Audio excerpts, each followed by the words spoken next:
Manía vuela por los aires de nuestra región de cordillera a mar. 101.9 San Fernando, 98.1 Santa Cruz, 92.1 Peralillo. Manía, siempre en tus oídos. En Manía, Mosaico es la composición de piezas que descifran la vida cotidiana. Mosaico, una dosis de opinión en el juego de una conversación y el rompecabezas que arma cada pieza de la información. En Manía comienza el arte de armar tu propio mosaico, un puzzle de opinión siempre en tus oídos.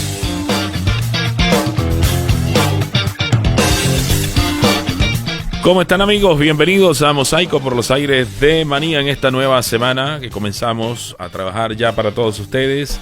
Gracias, por supuesto, a la sintonía que nos entregan a través de 101.9 en San Fernando, 98.1 en el dial de Santa Cruz y 92.1 desde la comuna de Peralillo. Y también en www.maniafm.cl y en nuestra fanpage en Facebook, Manía FM siempre en tus oídos. Hoy lunes 11 de septiembre, cuando justamente estamos conmemorando 50 años del golpe militar en Chile que derrocó al entonces presidente Salvador Allende. ¿Cómo se ha comportado el gobierno y los partidos que le apoyan ante esta efeméride? Pero también cómo se ha comportado la oposición ante esta fecha. Lo vamos a analizar hoy en Mosaico con nuestro invitado, a quien ya vamos a presentar en breve. Pero antes quiero hablarles de Casino Colchagua porque está de aniversario en el mes de septiembre. Son 15 años ya de diversión y entretención y panoramas imperdibles. Este viernes 15 abrimos estas fiestas, noche de baile y éxitos con Retro Pine Band. El sábado 16 desde Cuba, homenaje a nuestra patria con noche de salsa y merengue junto a Santo Solar. El domingo 17 nos tomamos el humor desde el Festival del Guaso de Olmué con Luis Slimin. El lunes 18, fiesta y grandes éxitos con Cristian López, tributo oficial a Américo. Show solo con tu entrada al casino desde las 22 horas. Las fiestas patrias estarán buenísimas en Casino Colchagua, Santa Cruz. En nuestra región la actualidad se comparte en el juego de una buena conversación. Mosaico, siempre en tus oídos. Bien, amigos, como lo señalé al principio, hoy en Mosaico nuestro invitado es Arnaldo Canales Benítez, director ejecutivo de la Fundación Liderazgo Chile.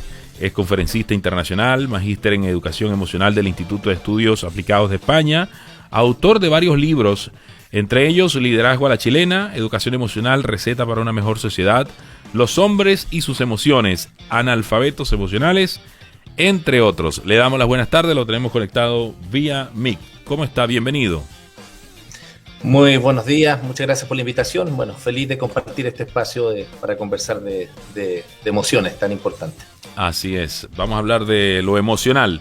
Y justamente en un día donde están las emociones en efervescencia, ¿no? En este 11 de septiembre, cuando se cumplen 50 años del golpe militar en Chile. Un hecho, por supuesto, que no es difícil obviar porque es algo muy histórico. Pero quería consultarle a usted como experto, ¿qué nos puede decir? ¿Cuál ha sido el comportamiento del gobierno en torno a esta fecha? Pero además también, ¿cómo ha sido también el de la oposición? Bueno, hay un tema que no es nuevo. Nosotros llevamos bastantes años hablando en un discurso bastante transversal de las distintas miradas de la política, donde estas fechas finalmente terminan por validar una posición frente a otra.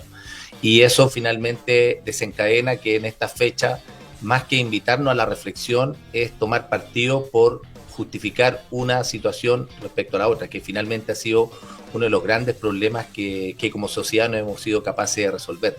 Y principalmente en esto, tanto lo que han hecho los anteriores gobiernos como el actual, sin duda genera obviamente la valoración y dándole el contexto histórico que obviamente está ahí presente, de cómo cada uno observa desde su propio vínculo emocional, importante ahí reforzarlo, lo que hoy día dice la historia. Y lamentablemente vamos a conmemorar 50 años, van a ser 60 años, van a ser 70 años, y lamentablemente una sociedad donde las emociones principalmente dividen a una sociedad, estos espacios finalmente terminan siendo un lindo discurso, una linda reflexión, pero finalmente no hay espacios de real colaboración. Lo decía Humberto Maturana hace mucho tiempo, tenemos que dejar de mirarnos como oposición, sino empezar a observar esto desde una palabra distinta, que es la colaboración. Y desde ahí viene esta conmemoración de los espacios que finalmente, como yo siempre lo he manifestado, creo que son espacios de reflexión, sin duda, de poder no perder esta mirada de historia, que es tan dolorosa para una sociedad, pero también con un sentido también de una esperanza consciente, que podamos hacer las cosas distintas a como lo hemos venido haciendo durante tantas décadas. Correcto. Bueno, ahí es prácticamente es como una medición de fuerza, ¿no? Me refiero a las facciones políticas. Sí, bueno, aquí hay un tema que no lo he dicho yo, está estudiado. Hay una filósofa norteamericana, Martha Nussbaum, que habla mucho de cómo las emociones políticas están presentes solamente para instrumentalizar y para poder generar disociación de bando. Y esto en el contexto que sea. Previo a unas elecciones, esto no pasa solamente en Chile, pasa en El Salvador, en Nicaragua, en Colombia, en Bolivia, en todos los países. Cuando la política incorpora emociones, la incorpora generalmente ¿para qué? Para dividir. Fíjese con estos detalles. Yo genero primero miedo en el otro bando, es decir, no vayan a votar por ellos porque, ojo, pueden quemar el mundo. Generen aversión, rechacen ese punto de vista porque ese punto de vista no es el que corresponde, y genero también muchas veces emociones de tristeza y genero también rabia. Entonces, esas emociones finalmente propician que muchas veces, y esto es muy conocido, que votamos no por el que yo quiero, sino por el menos malo o el que menos daño eventualmente podría hacerle a un país. Y eso finalmente funciona desde los dos bandos. Entonces, lamentablemente, y aquí hace la reflexión esta filósofa que es muy reconocida respecto a cómo las emociones políticas están presentes, porque los países desarrollados, los países que han logrado avanzar en una política social e incorporando una mirada también democrática, los países socialdemócratas, incorporan emociones prosociales, incorporan el trabajo de la disidencia, de los puntos de vista distintos, pero cuando hay una mirada de política de Estado, se ponen de acuerdo. Y vienen con estas emociones prosociales que es la colaboración, el compañerismo, el altruismo e incluso la mirada de la bondad y la empatía. Y eso hoy día en política no se aborda. Es decir, no hay hoy día, y si buscamos cuáles han sido las últimas leyes que han salido en pro del bien social, no hay grande avance, principalmente porque nos quedamos en la discusión pequeña, nos quedamos en el conflicto, y finalmente la sociedad que demanda de un congreso que puedan realmente ir en ayuda de las reales necesidades que tiene la gente, finalmente terminan polarizando y volvemos a los mismos discursos, es cosa de las noticias. Ellos son los malos, nosotros somos los buenos, y así funciona. Muy bien. Bueno, yo estuve entrevistando a un académico la semana pasada respecto de estos temas de la política y esto. Me decía que la polarización, le preguntaba yo por la polarización en Chile, si era que estábamos tan polarizados como se ha dicho, ¿no? En algunas ocasiones. Me dice que esta polarización no cree que esté a nivel de sociedad, sino entre partidos, es decir, en la esfera política nada más. Que en la sociedad cree que hay más preocupación por la economía, por la delincuencia, por temas de inseguridad, que estar más pendiente de conmemoraciones de hechos históricos como el golpe militar o definirse entre allendista o pinochetista, etcétera. Bueno, coincido con este académico que sin duda también habla de la sociedad que hoy día queremos construir. Cuando uno lo ve desde la sociedad civil, nosotros somos una ONG, yo represento una fundación que trabajamos impulsando la ley de educación emocional en Chile. Desde la sociedad civil, cuando vemos las reales necesidades que tiene la gente, efectivamente está en lo que dicen todas las encuestas. Los principales factores de riesgo que hay en una sociedad son la delincuencia, la inseguridad. Hay aspectos que están vinculados desde este mismo ramal a la desconfianza de un país que se siente totalmente vulnerable frente a las situaciones de reales necesidades que tiene un país. Y desde ahí, obviamente, miramos la política desde una trinchera totalmente desapegada, porque los problemas que están presentes en el día a día están principalmente vinculados a los distintos puntos de conexión que tienen una familia, que tiene las necesidades propias de cualquier comunidad, donde estamos viendo que hoy día hay una real, por ejemplo, urgencia en poder preocuparse también de los problemas de salud mental que tiene una sociedad. Hoy día el nivel de bullying, de ciberbullying, de violencia en las calles, de desregulación emocional, nacen de una sociedad que hoy día está muy atenta y siente que esto es una necesidad. La política funciona en otro mundo, totalmente muchas veces desconectada. Hay un discurso a la bandera, hay una declaración bastante propositiva, pero finalmente se quedan, como lo decía anteriormente, en la discusión, en generar bando, en tener esta mirada instrumental. Fíjate que ahora salieron y lo discutían también en televisión hace poco, modificación a cuerpos legales, leyes que propician, por ejemplo, el aguinaldo. Pero lo hacen el primera semana de septiembre, ¿para qué? Para poder sacar con bombo y platillo un tema que finalmente no tiene mucho sentido, porque finalmente instrumentalizan la visibilidad que les da este tipo de leyes para poder sacar dividendos, obviamente personales. Y por eso insisto yo, tenemos una sociedad que es individualista, que es competitiva y es desconfiada. Pero las reales necesidades de la gente está en otra dimensión. La gente no quiere más violencia, quiere una sociedad con mucha más más activa. Una sociedad que está cambiando también, exactamente. ¿Y por qué los factores políticos insisten en enfrascarse en ese tipo de discusiones y no ocuparse de lo que realmente le importa a la gente entonces? ¿Por qué seguir insistiendo en estos discursos, en esta confrontación política de que de que cada quien tiene su verdad, de que este hecho histórico me corresponde a mí o no, o a ti, etcétera? Porque hay dividendo, uno va sacando, nosotros como te decía, sacamos partido y sacamos dividendos frente a ciertas situaciones donde finalmente generamos la duda, generamos muchas veces estas sensaciones de disociación que hay en los entornos, por lo tanto a mí me reporta obviamente dividendo, y eso finalmente es un factor que lo han utilizado siempre. Fíjate que no solamente en el aspecto político. Si tú te fijas, por ejemplo, hablemos de un tema que tiene que ver con los liderazgos y que los políticos también ejercen funciones de liderazgo. El miedo y la desconfianza son las dos emociones que más se utilizan en los liderazgos en América Latina. Si no te gusta, te vas, para eso te pago, la puerta es ancha. ¿Y funciona? Claro que funciona. A corto plazo, sí, aumenta la productividad, pero siempre estoy incorporando el factor del miedo como una palanca para movilizar la conducta y el comportamiento de las personas. Y en política, esto genera dividendos. Por lo tanto, genero tensión, inseguridad, genero esta distancia frente al bando opuesto. Por lo tanto, y esto es un tema que nosotros queremos abordar en un tiempo más también, es que los políticos hoy día no son conscientes del impacto que tiene el mundo emocional en las relaciones que tienen entre ellos. Aquí hay muchos, se movilizan frente a los vínculos emocionales desde la rabia, desde la aversión, desde el trabajo punitivo o castigador frente a la otra posición. Y un elemento adicional que podríamos también profundizar, que es la falta de carga valórica y de emociones morales que hoy día no se están trabajando ni en política y menos en la escuela. Este tipo de liderazgo que usted menciona con estas descripciones, por ejemplo, ¿a qué líder latinoamericano le podría caer como anillo al dedo, según tu apreciación? Claro, porque es una situación que hoy día está evidente.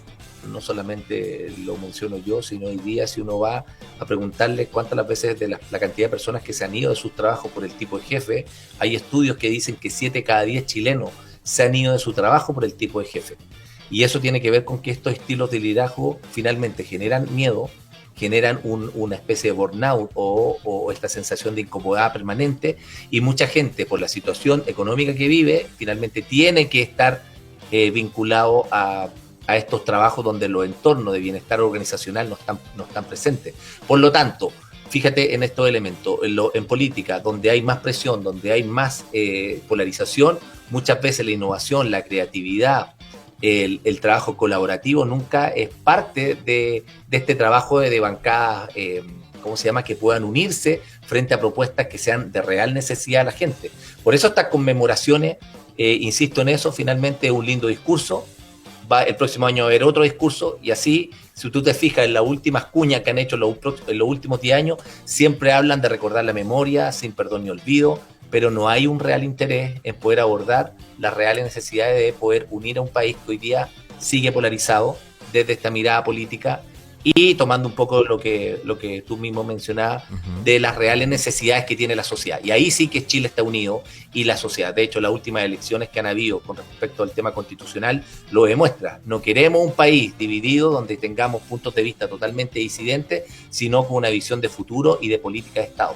Que haya una política de Estado que impulse espacios donde la educación, la salud, y que sea real, y las reales necesidades de la gente se vea acompañado por políticos que apoyen esto. Correcto. Bueno, vamos a ir a una canción y al regreso de la canción vamos a seguir conversando con Arnaldo Canales, director ejecutivo de la Fundación Liderazgo Chile, para que nos hable un poco también del trabajo de la fundación y también del proyecto de ley que ustedes están impulsando, ¿no? Así es.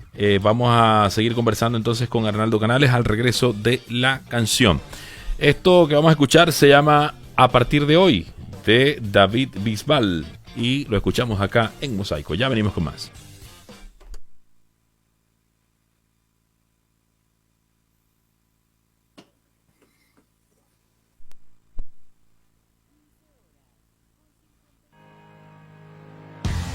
En Manía seguimos haciendo comuna y comunidad con cada invitado.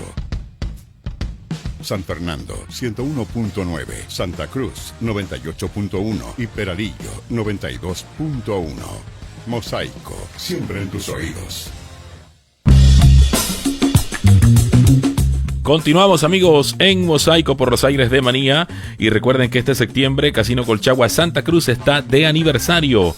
Son 15 años de diversión, entretención y panoramas imperdibles.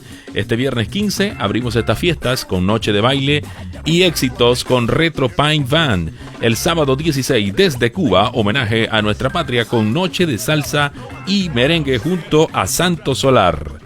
El domingo 17 nos tomamos el humor desde el Festival de Guaso de Olmué con Luis Slimming. Y el lunes 18 de septiembre, fiesta y grandes éxitos con Cristian López, tributo oficial a Américo. Show solo con tu ticket de entrada desde las 22 horas.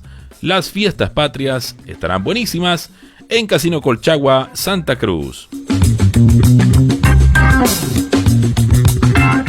Bien, amigos, continuamos conversando en Mosaico con Arnaldo Canales Benítez, director ejecutivo de la Fundación Liderazgo Chile, analizando un poco el panorama político nacional y por supuesto también el tema de las emociones.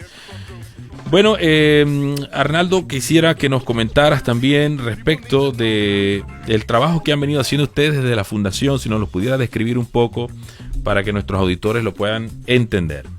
Sí, bueno, muchas gracias por el espacio, porque hoy día nosotros tenemos un firme propósito, un apostolado que venimos desde el 2016 impulsando la ley de educación emocional en Chile. Esta ley fue propiciada en el año 2019, el 2018, y yo fui a la Comisión de Educación a presentar el anteproyecto de ley, y el 2019 fue acogido por la que hoy día es parte del gobierno, Camila Vallejo, estaba en ese momento Cristina Girardi, Camila Roja, hubo varios políticos que acogieron esta ley, y hoy día se presentó y ahí está, como muchas leyes, durmiendo. Pero, ¿qué es lo que hay detrás de esto? Cuando los padres, cuando las mamás que están escuchando la radio, cuando un trabajador está escuchando la radio y le preguntamos, ¿alguien en su vida le enseñó cómo trabajar su autoconfianza en el colegio? ¿Alguien le ayudó a trabajar una sana autoestima en la escuela? ¿Alguien le ayudó a usted a cómo poder trabajar la resiliencia cuando tuvo problemas y crisis en momentos adversos? La respuesta probablemente es que nadie me enseñó a lidiar con mis emociones. Me dijeron que habían emociones buenas, habían emociones malas, y dentro de eso, como hombre, y tiene que ver mucho con el libro que escribí de los hombres y sus emociones, socialmente nos validaron dos emociones, que era la rabia y la alegría. Y hoy día tenemos, por cada mujer que se quita la vida, son 5 hombres. Todos los problemas de salud mental, de ideación suicida, de bullying, de ciberbullying y de todas las conductas de riesgo que hoy día vemos presentes en las distintas noticias, tiene que ver con una carencia que tenemos como sociedad frente al desarrollo integral del ser humano. Es decir, hoy día no puede haber cabida, no se puede entender cómo un colegio, como una universidad que enseña pedagogía, ese profesor que estudia 5 años, salga al mundo laboral a trabajar con niños y no sepa nada de educación emocional, no sepa cómo regular, modelar, contener un niño en este mundo interno. Y eso obviamente tiene que ver con el sistema educativo que ha construido trabajadores un sistema educativo que no ha trabajado el desarrollo humano, y ahí volvemos un poco a lo que hablamos antes de política. Sin desarrollo humano no hay evolución social. La única forma que podemos tener evolución social es poder incorporar el desarrollo integral del niño. Por lo tanto, esa mamá que nos está escuchando, ese papá, ese profesor, diría, oye, qué importante sería que en la escuela a mi hijo de 5 años le empiecen a decir la importancia que tiene la tristeza, que pueda legitimar, validar y entender que todas las emociones aportan a su vida. El 60% de las licencias médicas en Chile son por ansiedad, depresión y estrés. Y la pregunta, ¿seguimos trabajando en salud mental cuando ya la enfermedad está ahí? Vayan a pedir hora a un psiquiatra, 80.000, 150.000 pesos por una hora de atención, si es que no atiende la hora. Pero ese psiquiatra no tiene hora, no pueden tener bono. Hacemos psicoterapia con psicólogos clínicos, pero finalmente la prevención y la promoción nace de esta carencia en el sistema educativo. Entonces, ¿dónde está un poco el leitmotiv, el propósito? Es que esto se enseñe en las escuelas, que se enseñe en las universidades, que podamos entender también en el mundo laboral que el impacto de la conducta de mi jefe, la forma de ser, su temperamento, impacta en los climas emocionales de ese equipo. Baja la productividad, hay menos innovación, hay menos creatividad, aumenta la accidentabilidad de sus propios trabajadores. Por eso yo siempre digo que este es un tema de política pública, este es un tema no del gobierno de turno. Puede ser la ley más importante de los últimos 100 años porque gradualmente cambia el constructo mental y social de una sociedad que hemos sido competitivos, desconfiados, individualistas, y al final esto es lo que hoy día hacemos. Y ahí viene todo lo que hacemos en charlas, en conferencias, en programas sociales. Tenemos programas donde todos los educadores de Junji, de Fundación Integra, que trabajan en los entornos de riesgo psicosocial más relevantes en las escuelas de Chile, pueden formarse de forma gratuita en los diplomados de la Fundación, en los másteres internacionales que tenemos también, para que esa educadora que trabaja con un niño de 3 años, de 4 años en una sala cuna, pueda tener esta formación que nadie le enseñó. Además que Chile es tan caro estudiar, vayan a hacer un diplomado en una universidad de prestigio, les cobran 1 millón, 2 millones de pesos, que es imposible pagar.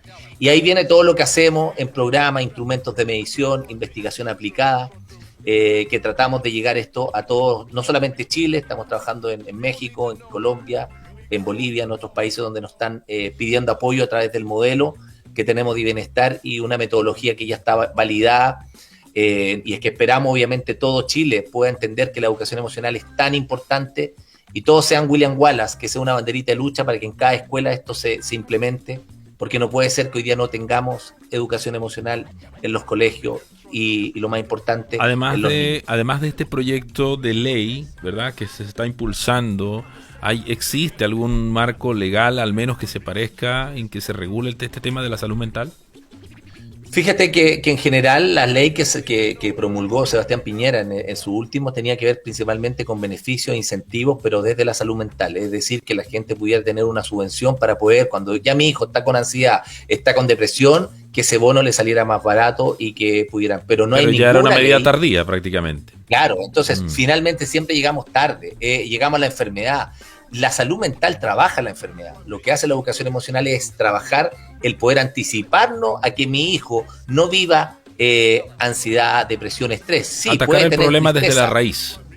Claro, trabajar con la formación. Esto se entrena, se prepara. Hay muchos estudios, los mayores meta-análisis que han habido en Harvard, por ejemplo, que lo hace lo ha hecho, bueno, en este caso Joseph Durkan, con uno de los mayores mega meta-análisis. Esto está evidenciado. El rendimiento académico además aumenta entre un 15 y un 20%, baja las conductas de riesgo, las conductas antisociales, promueve las emociones prosociales, desarrollamos la empatía, la compasión amorosa, nos sentimos más felices además. Así que esto tiene muchos beneficios y yo hasta el día de hoy me pregunto cómo una escuela todavía no es capaz de incorporar esto en los programas de estudio, que hay horarios protegidos. Hay hoy día la ley. Claro, pero esos programas tienen que venir desde el ministerio prácticamente, porque de eso se trata, no es un sistema. Sí, el ministerio entrega ciertos espacios, casi el 30% de horas de libre disponibilidad, que se pueden implementar programas de educación emocional. Pero finalmente nos quedamos en orientación, nos quedamos en otro elemento, finalmente estos espacios terminan no teniendo un trabajo sistemático, continuo y permanente. Y eso incorpora además objetivos triangulados. Hay que tener escuela para padres.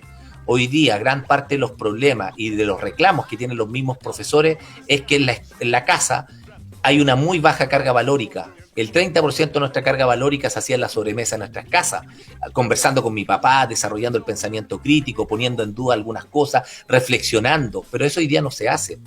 Por lo tanto, la escuela para padres es vital, porque muchos padres todavía le están diciendo a los niños que los niños no lloran. Siéntate, eres una dama, tú eres proveedor invulnerable, tienes que ganarte el dinero con el sudor de tu frente, y todo este tema que nos hicieron y nos crecimos con un estilo de crianza donde fuimos castrados emocionalmente. Y eso tiene que ver con unos cambios también de paradigma de una sociedad que está en evolución. Esta descripción que me estás dando ya en este comentario recién, ¿tiene que ver mucho con ese libro de Los hombres y sus emociones, analfabetos emocionales? Así es, así es. Este libro nace también de una reflexión personal que tiene que ver también con cómo yo fui criado. Yo en alguna oportunidad lo he dicho. Yo logré decirle a mi papá que lo quería después que le vino un preinfarto a los 38 años. Mi papá nunca me había dicho que me quería, porque probablemente mi papá, con las herramientas que él tenía, nunca fue consciente, porque él le enseñaron desde muy chiquitito, probablemente mi abuelo, que él no podía verbalizar ese mundo emocional porque era un signo de vulnerabilidad.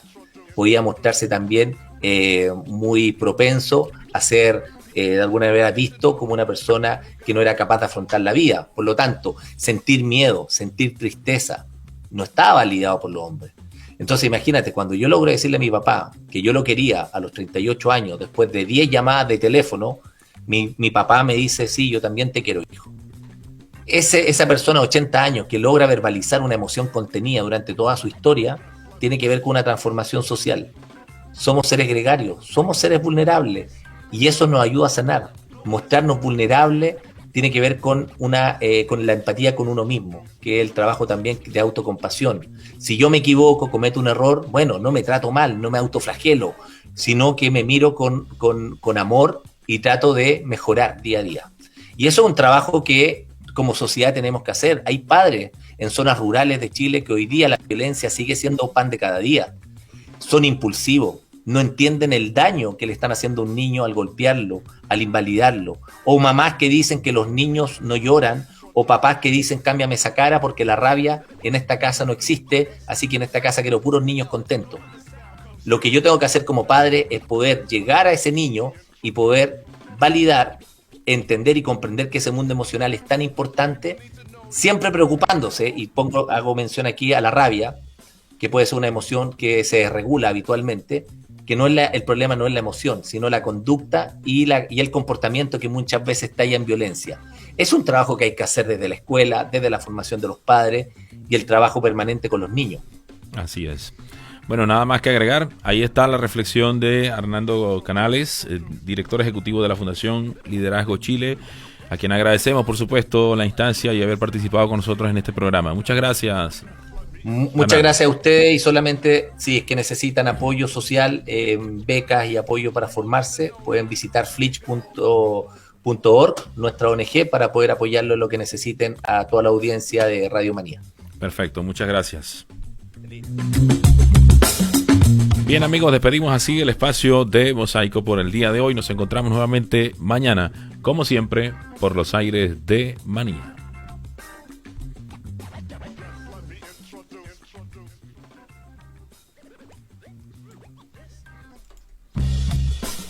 ¿Cuánto te tomó armar tu propio mosaico? Un diálogo con el matiz de la conversación. Un puzzle de opinión donde hablamos de lo que pasa en la región y el país. Mañana volvemos con más piezas de la información para armar un nuevo mosaico. En San Fernando, 101.9. Santa Cruz, 98.1. Y Peralillo, 92.1. Mosaico. Las opiniones vertidas en este programa son de exclusiva responsabilidad de quienes las emiten y no representan necesariamente el pensamiento de Manía.